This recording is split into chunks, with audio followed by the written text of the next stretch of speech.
میں سرچ کر رہا ہوں کہ شاید کوئی مولوی بولے, کوئی پیر بولے, جنہوں نے اتنے بڑی بڑی جناب اپنے جناب عہدے اور جناب بڑے بڑے جناب مراکز قائم کیے ہوئے, کوئی بولنے والا ہو کہ پرویز رشید کی جرأت کیسے بنے کہ جو رسول اللہ کی ناموس اور ختم نبوت کے قوانین بنے ہیں اور وہ کیا کہتے ہیں سینٹ کے جناب فلور میں کھڑے ہو کر بک بک کرے کہ ان قوانین کو ختم کرنا چاہیے. تو میں کہا یاد رکھنا, اگر تم ان قوانین کو ختم کرو گے تو ہمارے پاس غازی المدین شہید والا قانون موجود ہے, ہمارے پاس ممتاز قادری والا قانون موجود ہے, ہمارے پاس غازی محمد صدیق والا قانون موجود ہے, غازی عبداللہ شیشان والا قانون موجود ہے, یہ چلتے چلتے حضرت فاروق اعظم والا قانون موجود ہے ہمارے پاس. یہ بالکل میں پرویز رشید اینڈ کمپنی اور پوری جماعت کو بتانا چاہتا ہوں نون لیگ کو کہ یاد رکھنا, اگر تم نے ختم نبوت کسی شک میں حل کسی بھی ایسے اونچ نیچ کی تو پھر یاد رکھنا ہم پہلے بتا چکے ہیں کہ ہم کسی ریڈ زون کو نہیں مانتے. ہمارا بابا ہمیں پہلے بتا کر کیا ہے, کائنات میں ایک ہی ریڈ زون ہے, وہ دربار رسالت ہے. وہ کیا ہے, وہ کیا ہے, آپ کی آواز آئے کہ تو میں نے اگلی بات کرنا, وہ کیا ہے, کائنات میں ایک ہی ریڈ زون ہے, وہ کون سا ہے بھائی. تمہیں بڑا منکرین ختم نبوت سے پیار ہو, لے جاؤ ان کو اپنے پاس,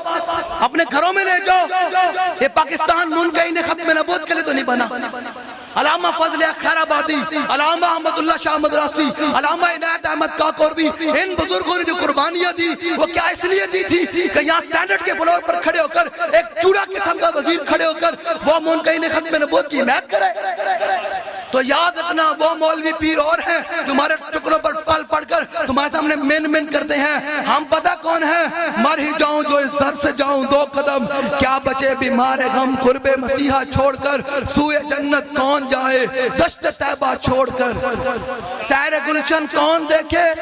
دشت طیبہ چھوڑ کر, سوئے جنت کون جائے در تمہارا چھوڑ. سمجھ آگئی وہ دلیری آئی اندر, دلیر بندے دی زندگی, قسم بخدا بوز دل بندے دی کوئی زندگی کوئی نہیں. ایسا بوز دلیاں کی دیاں نا تے 2 ارب مسلمانن تے فلسطین دے مسلمانوں میں سے کوئی جناب گل بھی نہ کر سکے. ہون بیکھو نا امریکہ نے میزائل چلایا ایران دے ہوتے, کوئی گل کرن واسطے ہے بھائی, کوئی ہے, کوئی بولنے والا ہے. اوے اگر تم ایسے کرو گے تو ہمارا غوری میزائل تیار کھڑا ہوا ہے, ہمارا ابدالی میزائل کوئی بات کرنے کے لئے. میں کہا یہ بات ہوگی, کب ہوگی, جو خالد بن ولید کا ماننے والا ہوگا. ہاں وہ امریکہ کو تحفے دینے والے عرب کے شہزادے, وہ گماشتے جو مدینہ پاک کی اور مکہ پاک کی اور حاجیوں کی عمروں کی کمائی کھا کر امریکہ کے صدر کو جناب ٹرمپ کو تحفے دے. ایک یہ تھے, یہ عرب ہیں, ایک عرب وہ تھے جو حضرت طلحہ بن عبید اللہ,